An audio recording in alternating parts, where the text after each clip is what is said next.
তাজাওয়াজুল ওয়াদুদ আল ওয়ালুদ, ওই নারীকে বিয়ে করো যাদের সন্তান বেশি হয়। এরা স্বামীকে ভালোবাসে, সন্তানকে ভালোবাসে। বুঝছেন? যেই নারীর যত সন্তান বেশি, ওই নারী তত দামি বেশি। বুঝেছেন না বুঝেন নাই? সন্তান হলে পরে আপনাদের মাথা নষ্ট হয়ে যায়।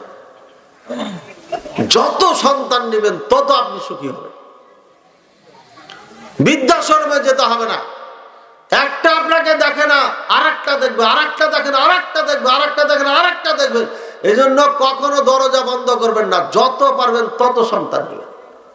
ভাইয়ের আমার, রাসূলুল্লাহ সাল্লাল্লাহু আলাইহি ওয়াসাল্লাম স্ত্রী চয়নের ক্ষেত্রে কেন এরকম বেঁধে দিলেন? একটা মেয়েকে বিয়ে করলেই তো হয়।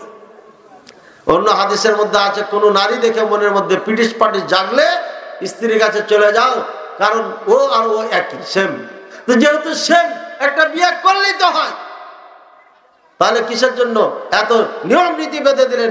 নিয়ম নীতি এই জন্য বেঁধে দিল, করলেই যদি হয়, যাকে তাকে যদি করেন, তাহলে পরে আপনার খানদান নষ্ট হয়ে যাবে। এই খানদানে কখনো ইসলাম ঢুকতে পারবে না। বুঝেছেন?